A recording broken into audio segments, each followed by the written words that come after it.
Gankana Infos. Subscribe and follow us. Ndugu waandishi wa habari ya saa hizi, habari za mchana, natumaini mko salama.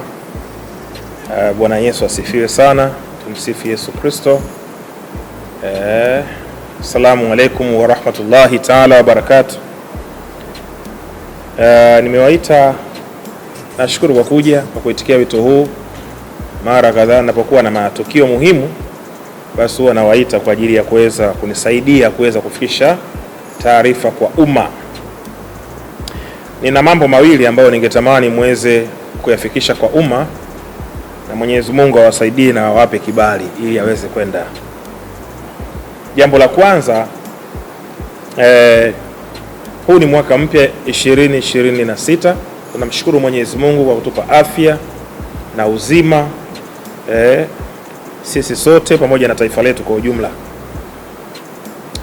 Habari ya kwanza ambayo ninayo kwa watu wote ambao ni wakazi wa jiji la Dar es Salaam, lakini wale ambao wako pia mikoani, tarehe 31 mwezi huu wa kwanza, Mama IPM atakuwa na ibada kubwa ya wanawake, mabinti, wamama, mabinti na wanawake wote kwa ujumla. Ibada hii itafanyika tarehe 31 mwezi huu wa kwanza 2026, mwanzo wa mwaka, kwa kichwa cha habari kilichobeba mwanzo mpya wa mwanamke. Kama tunavyoamini katika neema ya Mwenyezi Mungu, Mungu ni Mungu wa watu wote, na kabla ya kumhukumu mtu huwezi kujua nini anachopitia. Wanawake wengi wamekuwa wakiteseka sana mambo mbalimbali ya kiuchumi, mahusiano, kazi, maisha, kifamilia na kadhalika. Lakini tunatambua ya kwamba mwanamke ni mwanamke na ni kiumbe ambaye ana vita toka alipoumbwa kwa mara ya kwanza. Mwenyezi Mungu alipomuumba mwanamke, of course alianza kumuumba kwanza mwanaume, then baadaye akafuatia mwanamke. Lakini toka mwanamke alipoumbwa, misukosuko yake ilianza toka kwenye bustani ya Eden. Lawama alitupiwa yeye wa kwanza. So ziko lawama nyingi sana ambazo mwanamke anatupiwa katika maisha yetu leo. Kwa hiyo Mama IPM ameamua kuandaa kongamano hili ambalo linafanyika tarehe 31 mwezi wa kwanza 2026. Eneo ni hapa kwenye ukumbi wetu wa Embassy of God Foundation. Popote pale mwanamke ulipo, na kukaribisha katika kongamano hili ambalo ni muhimu sana kwa ajili ya maisha yako. Tutakuombea, utafunguliwa, utafundishwa namna ya kuishi, namna unavyopaswa kuishi hapa duniani. Wengine mnategemewa, wengine ni single mother, wengine mpo ndani ya ndoa, wengine hamna kabisa ndoa. Utafundishwa namna ya kuweza kuishi katika maisha haya tulionayo sasa hivi.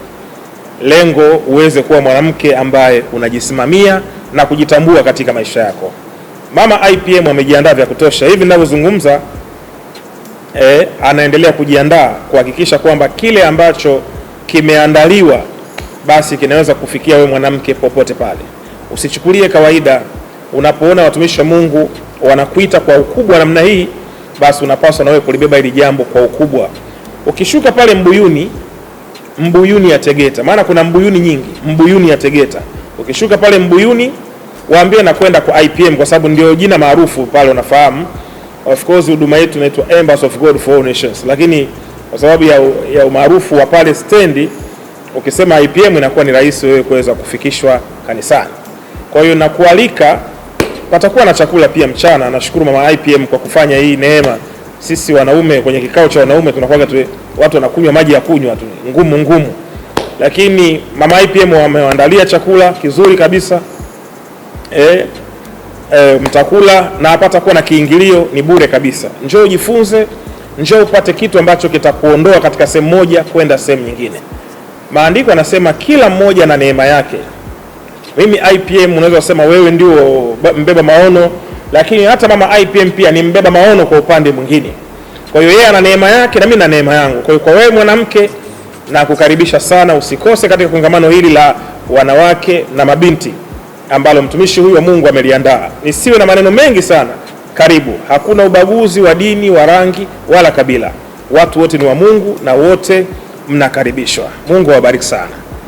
Na jambo langu jingine muhimu ambalo ninalo ni tukio langu la tarehe 28 kuelekea tarehe 30 mwezi wa 4 huwa tuna tukio la Pasaka. Kwa hiyo huwa tuna ibada ya kuchinja. Sisi tunaamini kwenye kuchinja kama ambavyo Mwenyezi Mungu amezungumza kwenye vitabu vyote wal Qur'anil Hakim, lakini amezungumza pia katika Biblia kwamba manabii wote wa kale walifanya hivyo. Of course na mimi pia nimeanza kufanya hivyo, japo imekuwa ni changamoto, ni vita kutokana na uelewa jambo jipya, lakini ni jipya kwetu sisi wanadamu, lakini sio jipya kwenye vitabu. Siamini IPM kusoma makaratasi alafu nikabakia nayo kichwani. Naamini katika matendo. Na ndio maana watu wamekaa katika ibada, wamekaa katika imani kwa miaka mingi, maisha yao hayabadiliki, wako vile vile. Mungu hakuleta dini wanufaike wanaongoza hizo dini. Mungu alileta dini ili walioko ndani ya dini pia wanufaike. Sio vizuri au haisound sana au mimi sipendi sana mimi kufanikiwa alafu nao waongoza wanalia njaa, hawana hela kula, hawana hela hawezi kujenga, hawezi kuwa na maisha yao. Huwa na msemo wangu nasema usinichoreshe. Ukiwa mfuasi wangu usinichoreshe. Mimi nataka kuishi maisha mazuri. Nataka kukaa nyumba nzuri, nataka kuendesha magari makali. Yaani nataka kuishi dunia. Kwa sababu hivi vitu vyote ni vya Mwenyezi Mungu. Kwa hiyo kama mimi nitavihitaji, natamani na wanaoniongoza pia waweze kuvipata kama jinsi ambavyo mimi nimevipata. Sura ya mchungaji ndio sura yanayoongoza. Kwa hiyo sitegemei mchungaji kufanikiwa alafu wanaoongoza wako masikini, hata hela kula hakuna. Kwa kulitambua hili sasa, lazima tufuate kanuni ya kuchinja. Kwa hiyo wale ambao mko mikoani, huwa tunatuma video kama hizi mapema, kwa sababu watu mtakuwa mjiandae. Hauji kupiga story, unakuja kuchinja. Kwa lazima ujiandae nauli, ujiandae hoteli, ujiandae namna kupata hela ya mnyama na kadhalika. Njoo, hautajutia, kwa sababu watu wote waliohudhuria ibada ya kuchinja hakuna hata mmoja aliyejutia. Mungu wa mbinguni awabariki sana. Fika Dar es Salaam kwa nyinyi ambao mko nje ya nchi, mtufuatilia Kenya, Burundi, Zambia, Mozambiki, Malawi, Namibia, South Africa, wengine wanatoka mpaka Marekani, Canada, wanakuja kwa ajili ya ibada hii kubwa ya mwezi wa 4 ya kuchinja.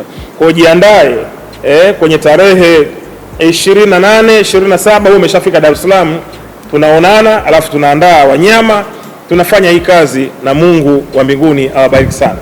Kama mnavyojua ndugu waandishi habari, huwa sina maneno mengi sana. Hayo niliyozungumza yananitosha na nimefikisha ujumbe kwa jamii. Kama kuna swali lolote, karibu.